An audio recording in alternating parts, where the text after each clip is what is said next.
Okay all right, welcome back everyone. हमारी video में आज का टॉपिक है सप्लाई शेड्यूल। सप्लाई, इससे पहले हम लोगों ने लॉ ऑफ सप्लाई के बारे में पढ़ लिया था। बहुत ही आसान से टॉपिक था। ये सारी चीज़ें भी बहुत ही आसान और सिंपल सी हैं। इसको आप लोग एक ही बार में पढ़ सकते हैं, समझ सकते हैं। बस एक रिक्वेस्ट है मेरी कि यार प्लीज़ तुम लोग जो हो ना, क्वेश्चंस और उनके आंसर ज़रूर करना। नहीं आए तो मुझसे पूछो, बट ज़रूर करो। ये बिल्कुल हमने नोट्स की शक्ल में तुम लोगों को प्रोवाइड किया हुआ है, इतना लिख लिख के। और दूसरा, गूगल क्लासरूम का जो हमने कोड दिया था, उस कोड में तुम लोग बहुत ईज़िली जा कर के नोट्स को, उस कोड के ज़रिए तुम लोग गूगल क्लासरूम को ज्वाइन करो और जो हमने वहाँ पर नोट्स अपलोड करे हुए हैं तुम उसे वहाँ से डाउनलोड कर लो। ठीक है, चलो अब चलते हैं सप्लाई शेड्यूल की तरफ।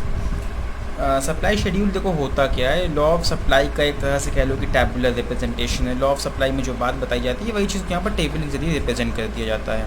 तो ये एक टेबल होती है showing various quantities of a commodity offered for sale at various prices during a given period of time.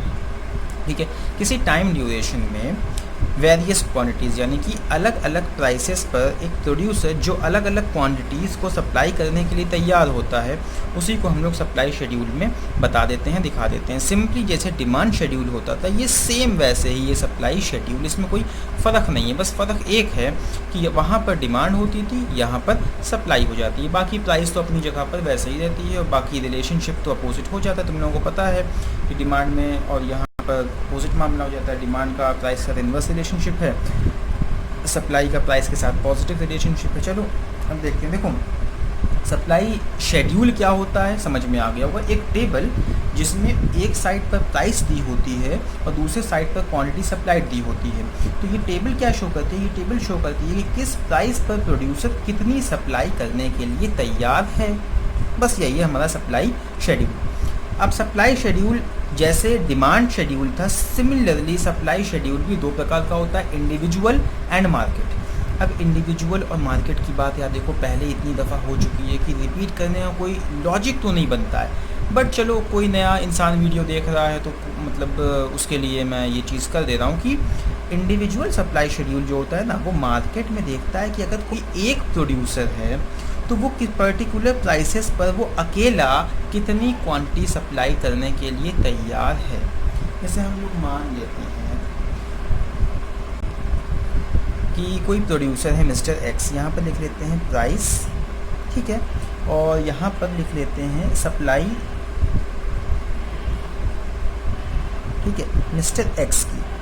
ठीक है, यहाँ पर मिस्टर एक्स की हम लोग सप्लाई लिख लेते हैं, यहाँ पर मिस्टर एक्स की लिख लेते हैं, बाकी आगे अभी हम लोग देखेंगे। इसको हम छोटा शॉर्ट रखना चाहते हैं। अब देखो प्राइस मान लेते हैं कि 10 रुपये की किसी कमोडिटी की प्राइस है। अब 10 रुपये पर वो जो कमोडिटी, सपोज कर लो एक साबुन बिक रहा है 10 रुपये का नहाने वाला। अब सप्लाई है इस 10 रुपये की प्राइस पर, उसकी सप्लाई है 10 यूनिट्स की, मान लेते हैं। ठीक है, सप्लाई 10 रुपये की प्राइस पर उसकी कितनी है? 10 यूनिट्स की। कंफ्यूज ना हो जाना यार, ठीक है। अब हम लोगों को ये बात तो पता है कि प्राइस का सप्लाई के साथ पॉजिटिव रिलेशनशिप है। अगर प्राइस बढ़कर 15 हो जाए तब यही सेम प्रोड्यूसर कह रहा है कि यार 15 रुपये की प्राइस पर मैं 20 यूनिट की सप्लाई करूँगा। और प्राइस अगर बढ़कर 15 से 20 हो जाए तो यही प्रोड्यूसर कह रहा है कि यार मैं अब की बार ऐसा है ना 35 यूनिट्स की सप्लाई करूँगा इस प्राइस पर, प्राइस अच्छी है। तो ये एक इंडिविजुअल प्रोड्यूसर है मिस्टर एक्स और इन प्राइसेस पर ये डिफरेंट क्वांटिटीज़ को सप्लाई करने के लिए तैयार हैं। तो केवल इन दोनों सप्लाई कर्व को अगर हम लोग देखेंगे तो इसको हम लोग कह सकते हैं इंडिविजुअल सप्लाई का शेड्यूल। ठीक है, इंडिविजुअल इसलिए क्योंकि ये एक अकेले मिस्टर एक्स हैं, इनको हम देख रहे हैं कि ये कितनी प्राइस पर कितनी सप्लाई करने के लिए रेडी हैं। बट मार्केट में एक अकेला इंडिविजुअल नहीं होता है, ढेर सारे प्रोड्यूसर भी होते हैं। आमतौर पर जो होता है मार्केट में, मोनोपोली को हम अगर छोड़ दें तो आमतौर से मार्केट में कई सारे प्रोड्यूसर होते हैं। तो हर एक प्रोड्यूसर का अपना अपना अलग अलग हिसाब भी होता है। अब ज़रूरी नहीं है कि मिस्टर एक्स अगर 10 रुपये की प्राइस पर 10 यूनिट की सप्लाई कर रहे हैं तो कोई दूसरा प्रोड्यूसर भी उतनी ही सप्लाई करें। मान लेते हैं, सपोज कर लेते हैं कि पूरी मार्केट में कुल मिलाकर के 3 प्रोड्यूसर हैं, एक मिस्टर एक्स हैं, एक मिस्टर वाई हैं और एक तीसरे को भी मान लेते हैं मिस्टर जेड हैं। ठीक है, ये है मिस्टर Z हम लोग मान लेते हैं। अब 10 रुपये की प्राइस पर मिस्टर X का सप्लाई शेड्यूल, ये इनका इंडिविजुअल सप्लाई शेड्यूल हो गया, ठीक है।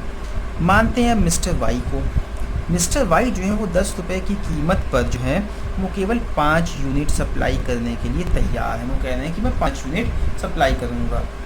15 रुपये की कीमत पर मिस्टर Y कह रहे हैं कि मैं 15 यूनिट सप्लाई करूँगा, और 20 रुपये की कीमत पर मिस्टर Y कह रहे हैं कि मैं 30 यूनिट की सप्लाई करूँगा।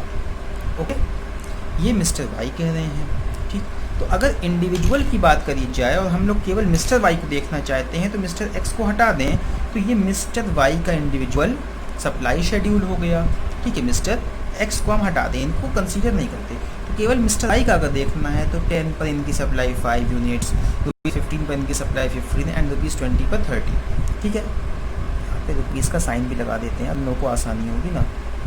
अभी मिस्टर Z को भी देख लेते हैं। मिस्टर Z का भी अपना कुछ हिसाब होगा। मिस्टर Z कह रहे हैं कि यार 10 रुपये की कीमत पर मेरी सप्लाई होगी 15 यूनिट की, ठीक है।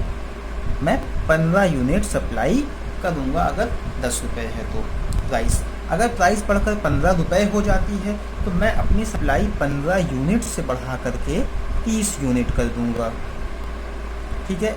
एंड अगर बढ़कर 20 रुपये हो जाती है प्राइस, तो अब मिस्टर Z कह रहे हैं कि यार मैं 20 रुपये की कीमत पर 50 यूनिट्स की सप्लाई करूँगा। तो ये 3 अकेले अकेले प्रोड्यूसर हो गए, ठीक है। Mister X, mister Y and mister Z, ठीक है। ये इनका इंडिविजुअल सप्लाई शेड्यूल हो गया। अगर हम इनको एक एक करके अलग अलग देखते हैं, अब यही बात अगर मार्केट सप्लाई में देखा जाए अगर, तो कि भाई मार्केट में कुल मिलाकर हम देख रहे हैं कि 3 लोग हैं, तो यही तीनों के जो इंडिविजुअल सप्लाई शेड्यूल हैं, तीनों को अगर हम एक साथ ऐसे देख लें, देखो मैंने इंडिविजुअल ये वाला बताया था, तुम लोग समझ गए होगे। और अगर तुमको इंडिविजुअल केवल लिखना है ना, तो केवल एक ये वाले को अलग से बना लो, तुम्हारा इंडिविजुअल हो जाएगा। अगर तुमको मार्केट सप्लाई देखना है तो हम तो ये अज्यूम करके चल रहे हैं अपने एग्जाम्पल में कि there are 3 suppliers in the market, mister X, mister Y and mister Z। तो मार्केट सप्लाई का मतलब total supply in the market by all the producers. तो ये जो 3 प्रोड्यूसर्स हैं, ये तीनों मिल करके जितनी सप्लाई करेंगे वो कहलाएगी मार्केट सप्लाई। तो इस 10 रुपये की प्राइस पर पूरी मार्केट में कितनी सप्लाई हो गई? 10 यूनिट मिस्टर X की, 5 यूनिट मिस्टर Y की एंड 15 यूनिट मिस्टर Z की। 10 + 5 15, 15 15 30 यूनिट की सप्लाई हो गई ये मार्केट सप्लाई। इस प्राइस पर अगर प्राइस बढ़कर 15 रुपये हो जाती है तब कितनी हो गई? देखते हैं। 20, 10 15 35 और 30 65 65 यूनिट्स की सप्लाई यहाँ पर हो गई। और यहाँ पर कितने की सप्लाई हो गई? अगर प्राइस बढ़कर 20 रुपये हो जा रही है तो 35 + 50 30 80 80 30 110 115 यूनिट्स की सप्लाई यहाँ पर हो गई, ठीक है। तो ये जो मार्केट सप्लाई होती है ना, एक्चुअली टोटल सप्लाई होती है by all the producers in the market, by all the individual producers. तो ये हो गया हमारा, इसको हम लोग देख लेंगे, कह लेंगे मार्केट सप्लाई कर्व, ठीक। हमने थोड़ा सा शॉर्ट में बनाया है, अलग अलग नहीं किया। अब क्योंकि वीडियो रनिंग में है तो तुम लोग ईजिली समझ जाओगे, क्योंकि स्टेप बाय स्टेप इसका कंस्ट्रक्शन हुआ है। फिर भी ये हमारा इंडिविजुअल सप्लाई शेड्यूल है, और तीनों का एक साथ अगर देख लें, देखो तीनों को अगर अलग अलग करके देखोगे तो सबका इंडिविजुअल रहेगा। तीनों को एक साथ देख लो, जितने ही प्रोड्यूसर्स हैं, तो ये मार्केट सप्लाई शेड्यूल बन जाएगा, ठीक है। अब देखो इंडिविजुअल सप्लाई शेड्यूल की डेफिनेशन क्या होती है, हम बोल देते हैं, तुम लोग नोट डाउन कर लो, क्योंकि शेड्यूल की ये जो डेफिनेशन है इनको भी तो याद करना या जहन में रखना ज़रूरी है। तो लिख लो, नोट डाउन कर लो, नहीं तो बुक में तो मिल जाएगी ही। तो individual supply schedule refers to supply schedule of an individual producer in the market. It shows different quantities supplied by a firm at different prices of a commodity. Okay, ये हो गया इंडिविजुअल सप्लाई शेड्यूल की definition. दूसरा market supply schedule की definition. Market supply schedule refers to supply schedule of all the firms in the market producing a particular commodity.